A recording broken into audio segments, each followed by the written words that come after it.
আমার সাথে আছেন মিজান ট্রেডের স্বত্বাধিকারী আনিস ভাই। আনিস ভাই এআইটিসি কিংসম্যান ব্র্যান্ড বাংলাদেশে ইন্ট্রোডিউস করছেন। আনিস ভাই, এআইটিসি কিংসম্যানের সাথে আপনার পরিচয়টা কিভাবে হয়? আমি তো বিভিন্ন সময় বিভিন্ন ব্র্যান্ড করছি চাইনিজ বেস কোম্পানির। হ্যাঁ। তো আমি তাইওয়ান বেস একটা ব্র্যান্ড খুঁজতেছিলাম। তো এটা আসলে খুঁজতে খুঁজতে বিভিন্ন অনলাইন প্ল্যাটফর্মের মাধ্যমে এটা পেয়েছি। এটা হচ্ছে গ্লোবাল সোর্সের যে সাইটটা আছে, হ্যাঁ। ওটার মাধ্যমে এদেরকে পেলাম যে এরা তাইওয়ান বেস বেশ ভালো মেমোরি ম্যানুফ্যাকচারিং কোম্পানি। তারপরে এদেরকে মেইল দিলাম, মেইল দেওয়ার এক সপ্তাহ পরে এরা আমাকে রেসপন্স করলো। তো খুব একটা এরা প্রথমে গুরুত্ব দিচ্ছিল না বাংলাদেশের বিজনেস নিয়ে। তো একটা পর্যায়ে আমি তাদেরকে বাই মেইল ম্যানেজ করতে সফল হয়েছি। এরপরে তারা আমার সঙ্গে বিজনেস করার জন্য আগ্রহ প্রকাশ করলো। ব্র্যান্ডগুলো নিয়ে যখন আপনি রিসার্চ করেন তখন আপনি এদের হিস্ট্রিগুলো কি চেক করেন যে এরা কত বছর আমি মার্কেটে আছে, কোথায় সবার product আগে বানায়? যেটা চেক করি সেটা হচ্ছে এরা কতদিন ধরে ম্যানুফ্যাকচারিং এ আছে এবং এরা কি সত্যিকার অর্থে ম্যানুফ্যাকচারিং এ আছে না অন্য কোনো জায়গা থেকে ব্র্যান্ড বানিয়ে আনে। এবং আমি দেখি যে ওদের ম্যানুফ্যাকচারিং প্ল্যান্ট কতগুলো আছে, ওদের কোম্পানির স্ট্রাকচারটা কি সেটাও আমি বোঝার চেষ্টা করি এবং ওদের রেভিনিউ কি আছে সেটাও কিন্তু আমি দেখি। আচ্ছা। এরপরে হচ্ছে আমি চিন্তা করি যে না, এদের সঙ্গে আমি বিজনেস করতে পারবো কিনা। সেক্ষেত্রে আমি যত ছোট হই না কেন আমি তাদের এই বিষয়গুলো খুব গুরুত্ব সহকারে দেখি। কিংসম্যান নিয়ে আপনার যে রিসার্চ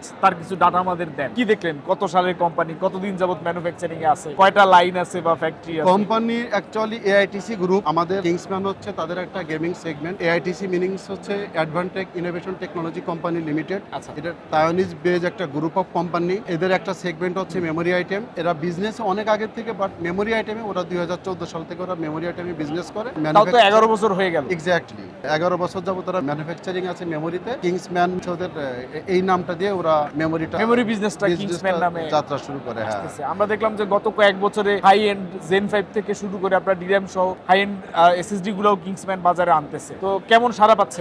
মাশাআল্লাহ, আলহামদুলিল্লাহ ভালো। আমি যখন প্রথম করি সেটা হচ্ছে টাটা এসএসডি এর প্রচলন তখন বেশি ছিল, SK 150। ওইটা কিন্তু আপডেট হয়ে 2 বছরের মাত্র SK 350 তে আসছে। SATA-র ক্ষেত্রে 4 টিবি পর্যন্ত ওদের SATA এসএসডি আছে, 8 টিবি নেই, 4 টিবি পর্যন্ত। আর আগে আমি শুধু জেন 3 টা আনতাম, তখন আমরা জানতাম না যে জেন 4 নামে কোনো কিছু আছে। অ্যাকচুয়ালি আমার চোখে পড়েনি। তো জেন 3 নিয়ে কাজ করছি। KM 600 একটা মডেল ওদের, ওইটা নিয়ে NVMe এর ক্ষেত্রে। এর পরবর্তীতে জেন 4 চলে আসলো। জেন 4 এর KP 800 যেটা হচ্ছে আপনার DRAM সহকারে, ওইটা ওদের খুব ভালো প্রোডাক্ট। এর পরবর্তীতে ওরা এখন জেন 5 ও লঞ্চ করে ফেলছে এবং জেন 5টা ওদের হচ্ছে 12 টিবি পর্যন্ত আছে, যা আসলে অনেক বড় ব্যাপার এটা আর কি। মার্কেটে তো কম্পিটিশন অনেক। অনেক। কর্সেয়ার আছে, কিংস্টন আছে, WD আছে, কি নাই বললেই অবাক হবো। বাংলাদেশে মেমোরি এবং স্টোরেজ আইটেমের সব ব্র্যান্ড আছে। তো এদের সাথে আপনি কেমনে কম্পিট করেন? কিংসম্যানের সবচেয়ে স্ট্রেংথ কোন জায়গাটা? অ্যাকচুয়ালি এখানে ব্যাপার যেটা, আপনার কাছে তো যথেষ্ট পরিমাণ তথ্য আছে, বিশেষ করে আমার কাছে technological আছে। তথ্য আপনারটা কাছে আপনি আছে। বলেন। আমি যেটা আমার তথ্য শুনলে হয়তো আপনি আরো অবাক হইতে পারেন, এই জন্য আগে আমি আপনার তথ্যের কথা বললাম। বাংলাদেশে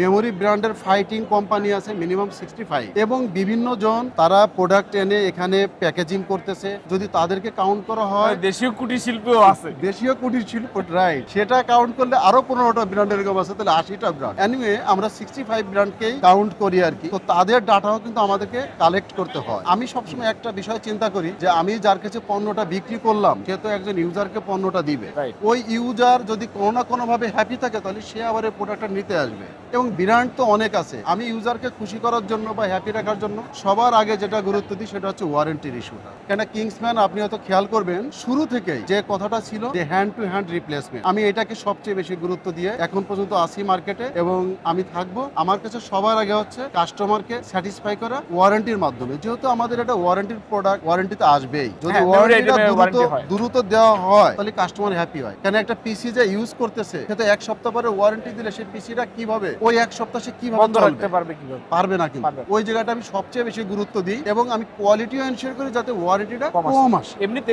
আপনার হ্যান্ড টু হ্যান্ড রিপ্লেস দেওয়ার জন্য আপনি কি স্ট্র্যাটেজি ফলো করেন? এক্সট্রা স্টক একটা রেখে দেন এক্স্যাক্টলি। ওয়ারেন্টির জন্য? আমরা ওয়ারেন্টি ইনস্ট্যান্ট দেওয়ার জন্য যেটা করি, যদি আমাদের কাছে ডিরেক্ট কাস্টমার যাক অথবা রিসেলার যাক, শুধুমাত্র আমরা 10 to 20 মিনিট শুধু একটু চেক করি যে এটা কি আসলে প্রবলেম হয়েছে না ওনার অন্য কোনো ডিভাইসে প্রবলেম আছে, যেটা উনি মনে করতেছে ওনার এসএসডি তে বা র্যামে প্রবলেম। তো ওইটা শুধু চেক করার সময়টা ওইটুকু আমাদেরকে দিবে, আমরা সাথে সাথে রিপ্লেস করে দিই। কিভাবে দিই? আমরা সব সময় আগে ওয়ারেন্টির প্রোডাক্ট রাখবো, তারপরে পণ্য বিক্রি করবো। এটা আমাদের সাইকোলজি। স্টক আসার আগেই আপনি সাথে সাথে আপনি ওয়ারেন্টির Right. জন্য আলাদা একটা কোয়ান্টিটি রাখেন। এবং এখন যে প্রোডাক্টের দাম বেড়ে গেছে আপনি অবাক হয়ে যাবেন, এটা আমার কাছে খুব খারাপ লাগে। অনেক কোম্পানি এখন সেলস রিটার্ন পলিসিতে চলে গেছে। ছোট কারণ বড় ওইটা সস্তা। হ্যাঁ, আগের স্টক ছিল কম দামি, হ্যাঁ। এখন হচ্ছে অনেক দাম, যার জন্য অনেকেই সেলস রিটার্নের কথা বলতেছে, কিন্তু আমি এটাই বিশ্বাসী না। আমার কথা যে মার্কেটে এখন দাম বাড়ছে তাতে আমার অসুবিধা কি? আমি তো ওয়ারেন্টি প্রোডাক্ট আগেই রেখে দিচ্ছি, আমি সেখান থেকে ওয়ারেন্টি দিতে থাকবো এবং ওয়ারেন্টির ক্ষেত্রে আমার কখনোই যতই দাম বাড়ুক আশা করি কোনো সমস্যা হবে না, এবং ইনশাআল্লাহ। এইটাই আমার আছে। ভাই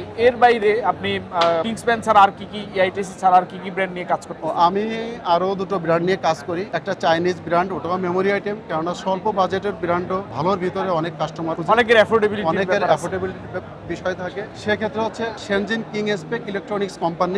কিংসপেক এটা কিন্তু আমার যা observation single maximum selling brand হিসেবে কিংসপেক আছে। বাজেট ফ্রেন্ডলির ভিতরে একটা ভালো এসএসডি এবং র্যাম, আমি সেটা নিয়ে কাজ করি, সেটারও বাংলাদেশের সোলেজেন্ট মিজান্ট্রে। দেন আর একটা আছে হচ্ছে ইউনিকা, একটা চাইনিজ ব্র্যান্ড, মাদারবোর্ড এবং গ্রাফিক্স কার্ড আছে ওদের, ওটাও বাজেটের ভিতরে। আসলে আমাদের দেশের যারা ইউজার কাস্টমার তারা তো চাইলে অনেক টাকাতে সবাই কিনতে পারে না, তো আমি মিড লেভেলের কাস্টমারদের সঙ্গে এই প্রোডাক্টগুলো নিয়ে কাজ করি। আর AITC কিংসম্যান তো থাকলো, যারা একটু বেশি বাজেট দিয়ে ভালোটা কিনতে যাচ্ছে তারা AITC কিংসম্যান নিল। আচ্ছা, আর ওভারঅল 5 বছর পরে আর কি কি করতে চান? আমার আসলে এখন টার্গেট হচ্ছে আমি মাদারবোর্ডটাকে আরো ওয়াইডলি করতে চাই।